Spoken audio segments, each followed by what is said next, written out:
far back as we can go, they were Boscos in Spain, you know. They had sheepmen in Spain. Then they came down here, and well, sheep and cattle. Then they came down here and kept raising sheep. You know, they'd have big herds of prairie. I mean, of sheep out on the prairie. You know. They didn't put up hay. You know, they kept them out on the prairie all the time. And do you have a sense of when the first Spaniards came through here? Well, 1694 is the first on that De Vargas expedition. Even the first one of my relatives to go way back on that expedition and climbed those hills and saw the San Luis Valley. And since then, it took 100 years for them to get a land grant. 5 generations later, they got a land grant from Spain. They called it El Valle donde nace el Río del Norte, in the valley where the Río del Norte starts. And they got a land grant from Spain, the first land grant for the whole valley. Because nobody been out here, you know. They just told the people in Spain there's a big valley where the Rio del Norte starts. They gave them a land grant. Then after Mexico won the independence from Spain, then they applied for a land grant from Mexico, but they broke it up into the Costilla land grant, the Baca Grande, the Zapata, and then the Conejos. But the Conejos was still the big one from the Rio Grande's way, from the San Antonio Mountain north, from La Garita south, and then to the timberline. And how many people would settle on these land grants? I don't know, but there were 3 main guys here. These are the guys, or 4 guys down here that applied for the land grant from Mexico. And one of those individuals was your relative? Yeah, Celedonio was my great-grandfather. And where did he settle? In La Florida. That's where he settled. Some of the other ones, Guadalupe was the main settlement, you know, and then they made the church. But he settled farther that way. And so his home was out in La Florida? Yeah, in La Florida. And how long was your family there? Not La Florida, La Isla. La Isla. Between the San Antonio River and the Conejos River. Back then, before they had all these ditches, I'm sure in the spring, you know, that a river on both sides. It was an island, that's why. And so eventually your family, did they stay in La Isla or did they? Well, they were all over. They made a outpost, a trading post in La Garita. They had a trading post up down north. You know, they spread out. See, the first 3 times they came into Guadalupe, the Utes chased them away. First time they built what they called jacales, which is just log cabins. But see, the Indians used to go up to the mountains, the Utes, during the summer to get away from the mosquitoes and follow the game. So they were gone from the valley in the summer. So the Spanish came in and planted a crop and built houses. But in the winter, when the Utes came back down, they chased them away and burned their cabins. So then the next time, they're smart. They made something that didn't burn, which were Adobe houses. And then the Indians kind of started using them. And then pretty soon, the Spanish had sheep, and they raised crops. So pretty soon, had a bad winter, and the Utes would have suffered pretty bad if they were in Spanish. They could sell them wheat and sell them mutton, and so pretty soon they got to depend on the Spanish. So the way the Spanish did it, so they wouldn't chase them away. They made themselves indispensable. Like my grandfather, you know, he always figured, you know, land belonged to the Indians. He raised sheep, but he'd always pay them, you know, pails. And the old ewes, you know, I don't know if you ever been a sheep herder, I have, but on the range conditions, sheep get old real quick. You know, they walk a lot, so after they have 4 or 5 lambs, it's time to sell them or get rid of them. So they always gave the old ewes to the Navajos, or the Utes, or the Tewas, whoever was around. So they made themselves indispensable where the Indians wanted them around because, you know, they never starved as long as, you know, there were big flocks of sheep and granaries full of grain. Do you have a sense of where your ancestors came from before they came to this area? They were from the Pyrenees Mountains. They were Boscos. Yeah, Bascos were mountain men, sheepmen. They came here with skills, how to raise sheep, how to live in the wilderness.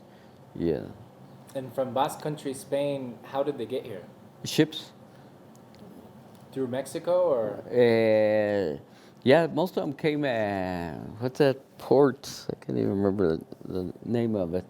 And some came to Florida too, but most of them came to Mexico through the desert. It's a lot easier to drive a flock of sheep through the desert than through the swamps. And they ended up in this area. Did they settle in New Mexico first and then end up Uh, in? well, they kept being chased back to New Mexico. Some of them were in El Rito, some were in Española, some even were in Taos. Well, men came and they intermarried with the Native Americans. So generations later, by the time they got here, they were probably more Native American than Spanish. And what was the period like for your family after 1848, after this area becomes U.S. territory? How did that change life? It made it hard because they didn't speak or write in English. So, uh, they took land away that they didn't pay taxes. And they didn't trust the U.S. government. So maybe they had a land grant, but just in case they filed for homesteading. So in the end, they landed out a lot of them on 160 acres instead of the whole land grant. So they homesteaded some property just in case the land grants wouldn't be honored. And that's why they're still here. And the land grants, why weren't they honored? Yeah, that's a long story. Crescencio, he was the son of Celedonio. They're pretty wealthy. They found gold. When they got here, I mean, they found a lot of gold. But most of them got killed for the gold.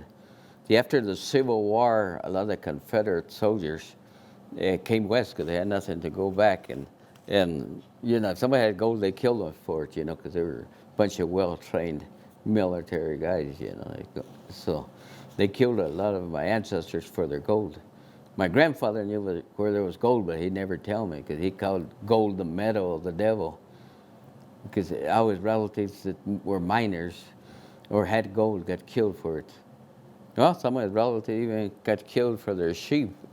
So, but they were, hard times. So there was a lot of unfair Violence. treatment. Oh yeah. Two groups of people: the ones that had land, the land grant people, and then the ones that didn't have a land grant. So the ones that didn't have a land grant kind of kissed up to the new American government, to get land to everything. And Amarante was one of the ones that didn't have a land grant. He was a sheriff, so he did was against the people with a land grant. And Amarante Garcia, him and his deputies would go out on the prairie and find a sheep herder with a flock of sheep, kill the sheep herder, and take the flock of sheep to Española and sell it. Where they killed one of the sheep herders of Jeronimo and took his flock of sheep. So then he came to Conejos and beat up Amarante, almost killed him because he'd taken his sheep. But later, when he came to the post office one time, Jeronimo, they arrested him, put him in jail, and beat him to death in jail. And if you look at the Catholic records, when it says Jeronimo, nobody else says what they died, but Jeronimo, it says he was killed by a stray bullet. After they beat him up, they shot him anyway. And then the excuse was he was a stray bullet.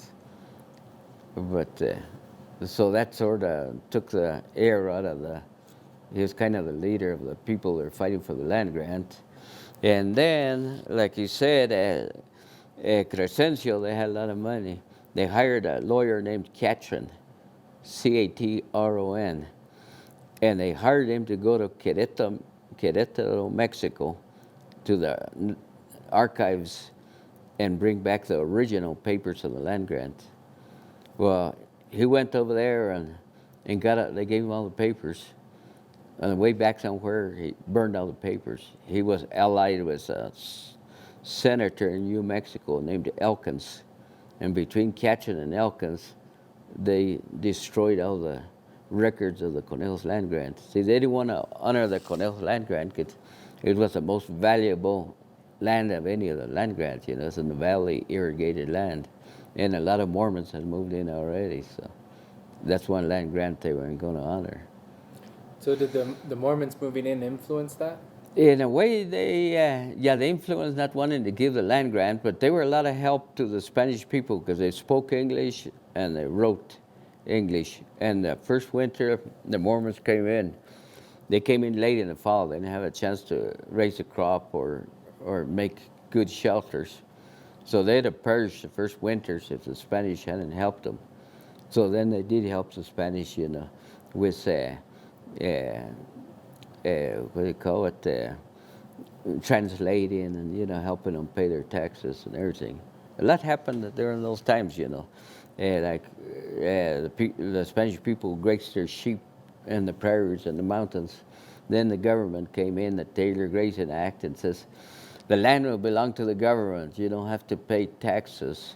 But as long as the wind blows and the river flows and all this stuff, the grass is yours. You can you know, graze your animals there, which was good enough for them. Then pretty soon, you know, there was a lot of tension between the cattlemen and the sheepmen. So pretty soon they said, well, so you don't fight, this is your piece of land, this is your piece of land. Then pretty soon they start, well, you have to pay fees, you know, to administration fees for the Forest Service or whatever it was. And little by little, a lot of places they kicked them out there. You know, they say it's too cold. You know, it's dry this year. You can't go up with your animals to June. You know, little by little they restricted them. Why was there so much tension between the cattlemen and the sheep herders? Well, most of the cattlemen were white, and the sheep herders were Hispanic, or the big cattlemen were white. And well, the cattlemen wanted to use the grass, and the sheepmen wanted to use the same pasture, you know. And a lot of cattlemen will say, well, if the sheep graze here, the cows won't graze, which isn't true, you know. Actually, you utilize the range better if you have both sheep and cattle, because there's things the sheep will eat that the cattle won't. Anyway, you know, that's the way it went. But have you heard of Catron County in New Mexico? That's what they gave that Catron for destroying the papers of the Conejos Land Grant. That was the biggest land grant in the United States, was the Catron Land Grant. There's a fellow who you probably remember, Felipe Espinosa, from this time period. And as you said, there was a lot of violence. Some people remember him as a murderer. Others remember him as a hero. He's my relative. He was? Yeah. He's my grandfather's father was a brother of the Espinosas. Boy, I could tell you a lot of stories there, too. See, their summer range was the Cruces Basin, and their summer home was San Miguel. Anyway, they were up there during the summer. The women were at the summer home down on the river, the Los Pinos River in San Miguel. The men were up at Cruces Basin, you know, Brandon. Anyway, some soldiers from Fort Garland came down. Well, they found these two women by themselves and raped them. So anyway, when the men came down, they were mad. They went to Fort Garland to, you know, to complain, to file charges against those soldiers. But instead, they arrested them and kept them there for about 2 months in jail. And when they turned them loose, by then they were so mad, they declared war on the United States. They even sent a letter to the governor and to the president of the United States declaring war. And then they killed every white man they saw till they were killed. But anyway, they were good, you know. They were guerrilla fighters, and they knew the mountains. But the guy that they give credit for killing the Espinosas, what's his name? Tobin, no? Torben. Yeah, Torben talked Luis Manzanares into hunting them down and killing them. And what he used to convince Luis Manzanares to kill him was, he says, you know, if the Espinosas keep causing trouble, we're going to ship all the Spanish people to the reservation couldn't put them on a reservation. And of course, they lose their homes, their ranches. So this Manzanares, he was an Indian too, pretty good, in the outdoors. He hunted them down and killed them and brought back the heads to Torben. Anyway, Torben offered him so much money for his head. So Manzanares got paid for the heads, but then Torben never got paid. So Torben is the one that, he got credit for killing him, but he lost money on the deal because he paid Luis Manzanares for killing him, but then the government never paid him the reward for the Spinosas. But they killed a lot of people. They were, they declared war on the white men, and right where the home place is, where the head gate is, they killed some people right at that head gate because that's where the Manasseh ditch starts, and they'd come to put more water down the river, and that's where they'd get them. Where is that exactly? It's just where you brought the bridges on the Conejos River. Uh-huh. You pass two bridges. If you follow them up, there's a head gate. One's the Conejos River, and the other one in the Manasseh ditch. That's the end of the real Conejos River, because part of the time all the water's in the winter, like now, it's out in the river. Then in the summer, part of the time all the water's in the ditch. So either one goes dry part of the year, and that's where the home place is, our home place, and that's where they killed a few people who came to, they'd ambush them there at the head gate. So the tension between the Anglos and the Hispanics in the valley are fairly old. Oh yeah, yeah. My ancestors, like I say, they had a lot of gold. They bought rifles for. They were probably renegade Apaches. Apaches really hated the white men. They armed them with rifles to try to keep the white men out, but there's just too many. They kept coming and coming and coming. They couldn't kill them all. Little by little, they got wiped out. Yeah, in our household, there's a lot of bitterness because they took the land grant from us. I don't think there's a day that I didn't hear the word merced. Merced means land grants, There's always a lot of bitterness that, all this land would be ours if they hadn't taken the land grant. Here they had us stuck on a little piece of land, And Native Americans are like wild animals. They want a lot of land to roam on, They're like a wolf. They need a lot of land. So your father would talk about the Mercedes Yeah, growing up. the Mercedes, my grandfather.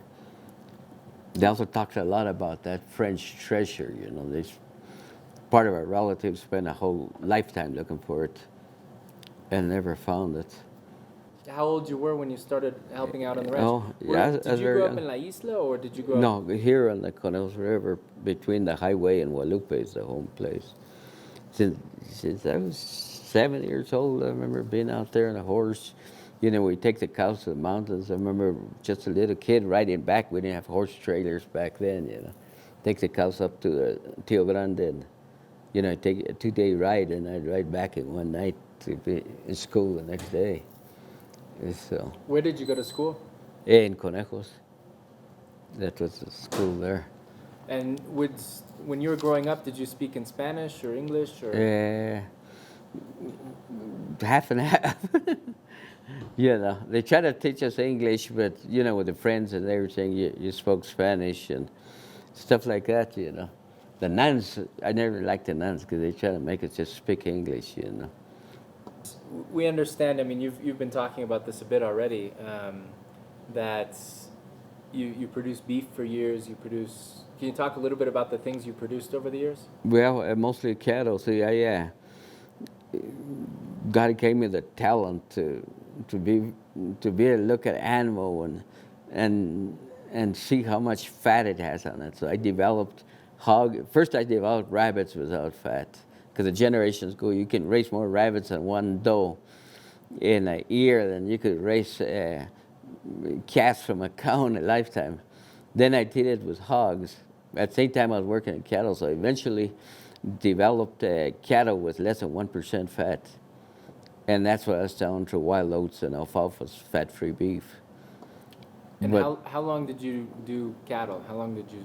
till when 2013, 2013 that's when I got hurt. And when did In you start? 1999, I cut down my herd quite a bit.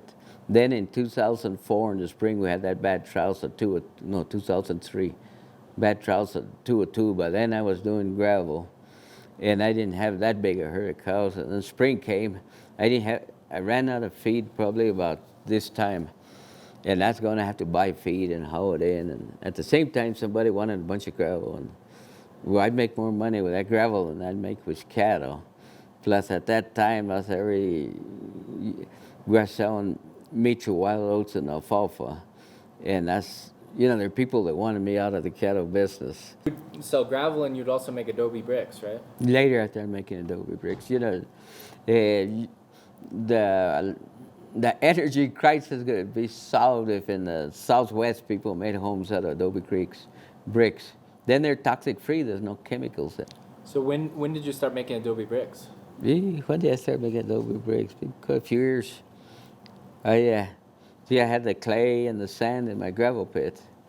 I didn't have any money. And I got to where I could make 1,800 every other day. But then I got hurt, so I just quit making them. Still have about 10,000 left. Who would you sell them to? Yeah, just different local people. Some went over the mountains, but they were good. They passed. They had to be tested. The universal building code they way surpassed the tests had to be. I mean, the clay I had in the pit, you rub one against the other, sounded like you rubbing a cinder block over another one. They were really good. And then I found out that, guys from Mexico working with me, they say you put horse manure on them, they're semi-waterproof. But it's hard to mix the manure in the mud. Then I found out if I put a 5-gallon bucket of compost in the water, it turned it black, like black coffee. And I used that water to mix the adobes. Man, they made good adobes. So that's what made it. I give credit to the the compost and the water to making those adobes that good. And then I had some, church is going to do that Lambras. They're going to buy a bunch of adobes from me. I made them, and they didn't do it. The people in San Luis wanted to make their school out of adobe, so I had adobes for that made, and the contractors wouldn't build with adobe. So you got stuck with the bricks. So then, and then there's going to do this low-income housing in Cortez and use those adobes.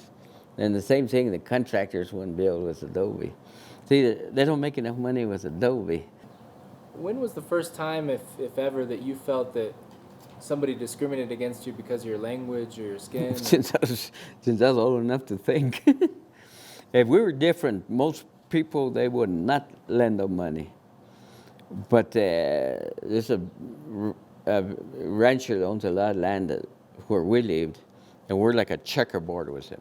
And they're always trying to buy us out there. Most of the land they own belonged to the Espinosas, which was part of the family, which is the best water on this side of the Rio Grande, the Guadalupe ditch. And he'd own most of the ditch if it wasn't for us. And he was on the board of the FHA. So they lend us money to buy this place, and they want to lend us money to make reservoirs and put sprinklers. They want to lend us a bunch of money. And my dad was crippled. So when we bought this place and the mortgage of this place, they included the water from that place, which is the Guadalupe water, the Romero water, and the Brazo Norte water. And they figured we'd lose this. Then we went to sign the papers when we bought this place. They had 4 years instead of 40 years. But I noticed it, and I said, you have a typo here. And I saw the way they looked at each other, which was Downing and Smith's the attorney. But they added an O to it. And they never expected us to make it. And we wouldn't have if we would have gone along with them and borrowed the rest of the money for sprinklers and reservoirs. So we just bought the property and we didn't borrow any more money. And we made it. We're still here, We worked hard, and I used to irrigate nights And sometimes they irrigate day and night and day and sleep that night and day and night and day. But and then we started making silage. If you make silage out of the same crop, you feed 3 times as many animals as if you let it dry and bale it. Just like jerky, you get a piece of meat, a steak, you eat that steak and it fills you up. You dry it, it turns into a little piece of jerky, and you can eat 5 pieces of jerky. So when you make silage, it's the same thing. They say it's all water, but milk is a liquid. Coffee is a liquid. It still had nutrients in it, even if it's water. So we started making silage, and we raised crops. We irrigated and survived. I thought we were a majority. In Conejos, where we went to school, we were all Hispanic or Native American, whatever. But as you got older and got farther away, you notice. When do you remember the first time noticing? Well, like probably at the sales barn. You take animals and you always get a lower price for your animals than Anglo. And let me give you an example. The other day I took two sows and a boar, and they shorted me in weight about 150 pounds on them. And a boar that weighed over 700 pounds, I only got $40 for him. For this monster black boar. you talked about the checkered board, the Oh, and that growing place. up, you're kind of Yeah. You had your land and they had their land. But Yeah, we had to fight for the water quite a bit. I was going to ask you about water rights. Do Hispanics in this part of the valley did you ever feel that the Hispanics were discriminated against in terms of the water? And worse than the water than anywhere else. Can you explain that a little bit? Well, in this place, you see, Alvin and I completely own one ditch, the Chavez ditch. They abandoned 40 feet off of it.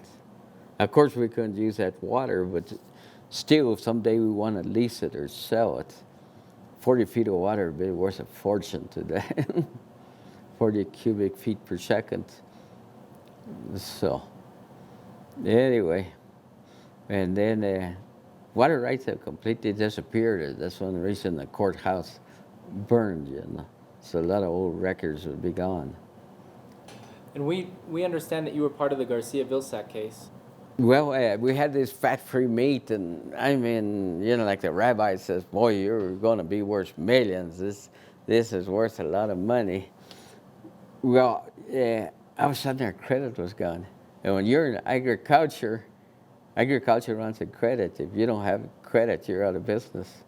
So, we try to get loans from the FHA. It's a lender last resort, but they wouldn't lend us money. Instead, they graduated us. We never missed a payment with FHA. They never lost a penny with me.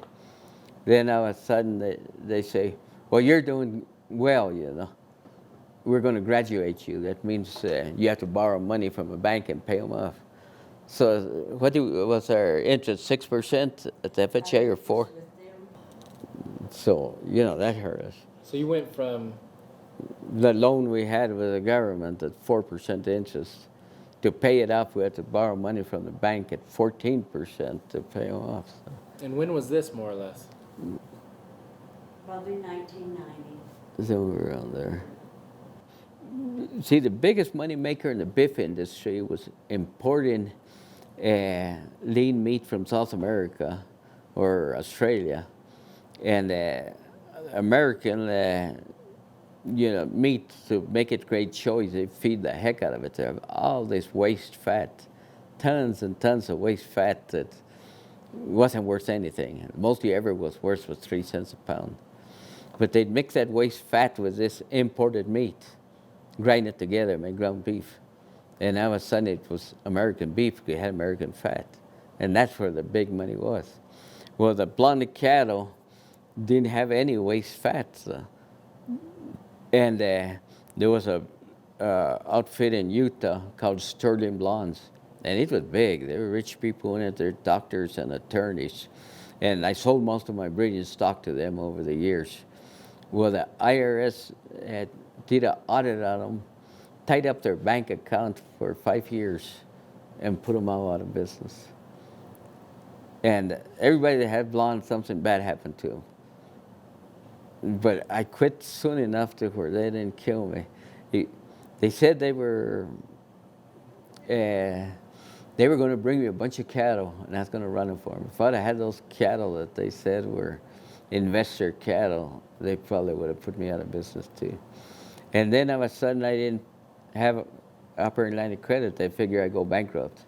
But I had a gravel pit and a dump truck. So I started hauling gravel and kept on, survived. Who told you your credit was gone? When you go to the bank, they won't lend you money. Because the FHA, if you can't borrow money, to this day, I can go to the bank and borrow $100. They just shut you down. Well, some never could borrow money. At least, because they want us to borrow a lot of money and go broke and lose the water rights, for those places over there. Then Mahler would have stayed with it.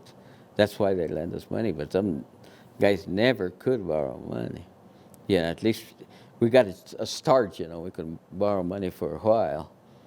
Actually, they wanted us to borrow more money than what we did, so we'd get top heavy and go bankrupt. And how did you get involved with the Garcia case?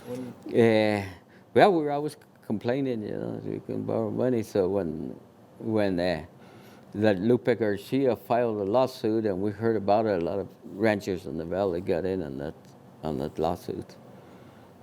And who did you work with?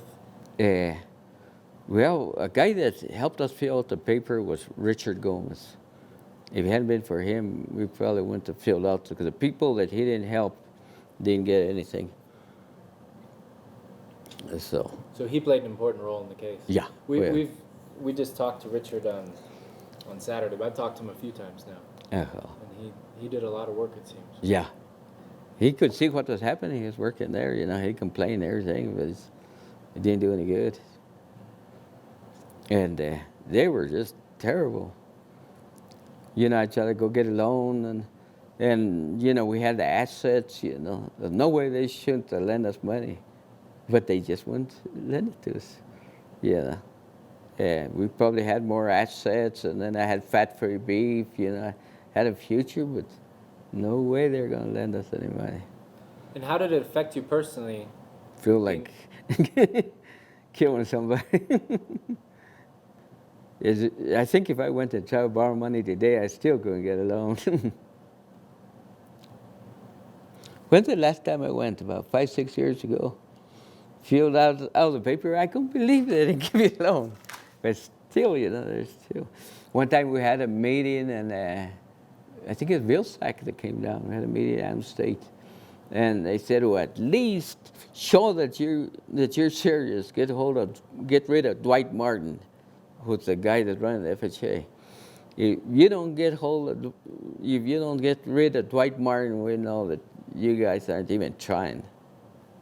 And a lot of people that should have gotten this settlement, half of them died before we ever got a settlement since we started. Lupe Garcia died, and quite a few. The guy from around the prairie, around Aguilar, he died.